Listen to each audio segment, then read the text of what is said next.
Je suis très heureuse de vous retrouver dans cette nouvelle vidéo et je vous souhaite avant toute chose une superbe année 2021.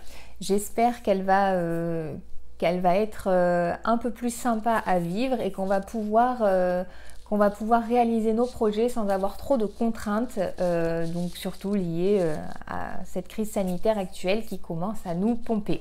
Alors, comment allez-vous faire de cette nouvelle année 2021 votre super année? Parce qu'on a le droit d'y penser, on a le droit d'avoir envie que celle-ci d'année soit la meilleure et qu'elle soit vraiment celle où on aura réalisé les projets qu'on a depuis peut-être un certain moment.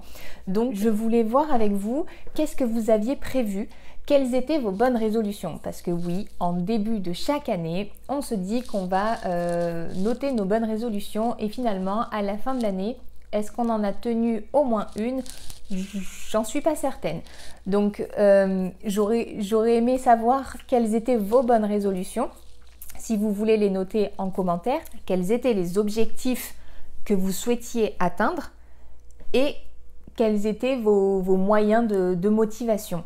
Alors, comment faire pour réaliser réellement et tenir ces bonnes résolutions? J'ai essayé d'imaginer une manière dont on pourrait réellement tenir ces objectifs, qu'ils soient professionnels ou personnels. Parce qu'on a souvent des bonnes résolutions en début d'année qui concernent beaucoup le personnel. On va retrouver souvent d'arrêter de fumer par exemple. On va retrouver peut-être éventuellement de prendre des bonnes résolutions sur la préparation des repas, de moins manger de cochonneries, de faire un régime ou ci ou ça. Après, on va retrouver aussi les bonnes résolutions professionnelles parce qu'on a peut-être aussi envie de complètement changer de vie professionnelle et c'est d'ailleurs peut-être pour ça que vous êtes sur cette chaîne parce que vous avez peut-être envie de devenir secrétaire ou faire évoluer votre métier de secrétaire et donc peut-être devenir secrétaire indépendant. Peut-être qu'en ce qui concerne vos objectifs professionnels, il s'agit de développer ou d'acquérir de nouvelles connaissances, peut-être de vous former, peut-être de découvrir de nouvelles façons de travailler. Donc voilà, tout ça, ça fait partie des objectifs, des bonnes résolutions de début d'année qu'on peut avoir et qu'on peut avoir tout au long de l'année. On n'est pas obligé d'attendre à chaque fois d'être le 1er janvier pour avoir de bonnes résolutions à mettre en place dans notre quotidien. Et pour ce qui est de ces bonnes résolutions, comment on peut les tenir, comment on peut les rendre réalisables. Donc j'ai essayé d'imaginer, comme je vous disais, un moyen de tenir ces objectifs et je vais moi-même d'ailleurs le faire tout au long de cette nouvelle année 2021 pour voir si j'arrive moi aussi à tenir ces objectifs que je me serais fixés. Donc je pense qu'il peut être bien déjà de se les noter, ces bonnes résolutions. Alors, on ne les note pas dans un petit coin d'un bout de papier ou juste dans son petit cahier qu'on va fermer, qu'on va ranger après, ça ne sert à rien. Je pense que les bonnes résolutions, déjà il va falloir en noter des concrètes. On ne va pas noter 1 milliard de bonnes résolutions qu'on ne pourra pas tenir, ça ne sert à rien. Je pense que c'est peut-être mieux d'en sélectionner peut-être que 3 ou 4, mais vraiment des bonnes résolutions qui nous tiennent à cœur et qu'on a réellement envie de réaliser. Donc on va les noter. Moi je pense qu'un endroit où on ne peut pas les louper, c'est pas très joli, mais peut-être sur le frigo quoi. On les note sur une grande feuille en gros et on les met sur le frigo avec un aimant. Donc ça peut nous permettre d'y penser tout le temps et de les avoir tout le temps sous les yeux parce que le frigo en général on y va tous les jours. Donc forcément voilà. Donc ça c'est peut-être déjà une bonne chose, voilà, parce que même dans le téléphone ou quoi, je suis pas certaine qu'au bout de quelques mois on retourne à chaque fois sur la note bonne résolution et qu'on s'y tienne. Donc moi personnellement je pense que je vais faire ça, je vais les noter et les mettre sur mon frigo. Après, je pense qu'à côté de chaque bonne résolution, il va être bien de se noter une échéance. On en revient à la gestion dans le temps de chaque tâche. Là, en l'occurrence, on parle des bonnes résolutions et on va se noter à quelle date on aimerait que ce soit réalisé, à quelle date on aimerait que le changement est opéré ou avoir arrêté telle ou telle chose, etc. Donc moi je vais mettre des dates à côté pour me dire voilà, à cette date-là, je veux que ce soit fait, je veux avoir réalisé mon objectif, ma bonne résolution.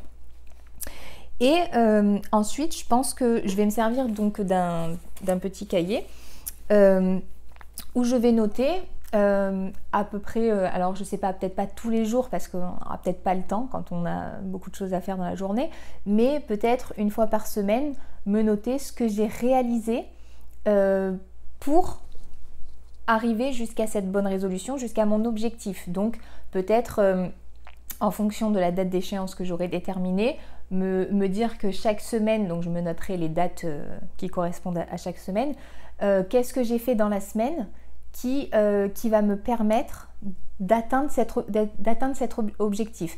Donc ça va me permettre de regarder où j'en suis et de voir que j'y travaille régulièrement, pas que je l'ai oublié dans un coin et que finalement ça sera jamais fait. Donc voilà, je vais me noter que toutes les semaines, j'ai travaillé pour réaliser mon objectif. Donc j'aimerais bien savoir si ça fonctionne pour vous, si vous arrivez à vous replonger à chaque fois dans ce petit cahier ou dans votre agenda ou sur votre planning, je ne sais pas, de la manière dont vous procédez dans votre quotidien personnel, de rajouter cette petite chose qui va vous permettre d'avancer. Donc d'ailleurs, comme on rajoute une activité en début d'année, si on se rajoute une activité, on la met dans notre planning, bah voilà, ça va être pareil. Donc rajoutez-le et vous me direz si ça fonctionne pour vous. Puis, je pense qu'une fois qu'on atteindra l'objectif, donc on verra à l'échéance, peut-être que l'échéance aura été trop courte ou peut-être même trop longue, peut-être qu'on aura réussi à le faire avant, de se cocher que ça a été réalisé et que ça a été acquis.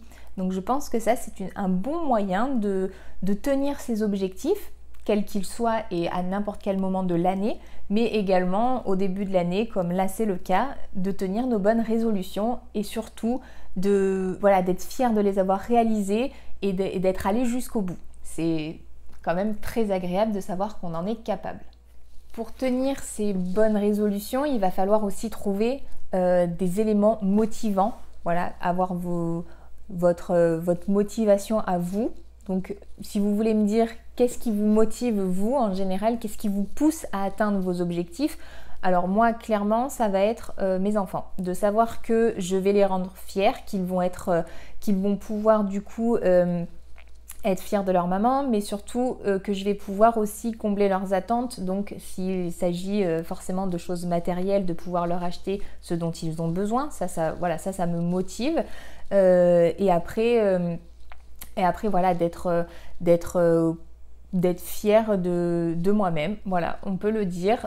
Donc j'aimerais bien savoir, vous, qu'est-ce qui vous motive, qu'est-ce qui vous permet d'atteindre vos objectifs et surtout de ne jamais lâcher pour aller jusqu'au bout. Et pour ce début d'année, pour bien commencer l'année, pour celles qui sont intéressées par le secrétariat indépendant, j'ai créé un guide gratuit pour devenir secrétaire indépendante. Donc vous pouvez le télécharger dans la description. Ce guide regroupe toutes les étapes nécessaires pour devenir secrétaire indépendante. Donc j'espère qu'il vous plaira. J'y ai passé un petit moment pour vous faire quelque chose de bien complet. Donc voilà, n'hésitez pas à le télécharger dans la description. Je vous invite donc aussi à vous abonner si ce n'est pas encore le cas et à vous inscrire aux emails privés pour donc continuer d'être informé sur les métiers du secrétariat. Je vous souhaite encore à toutes et à tous une très belle année 2021 et je vous dis à bientôt dans une prochaine vidéo.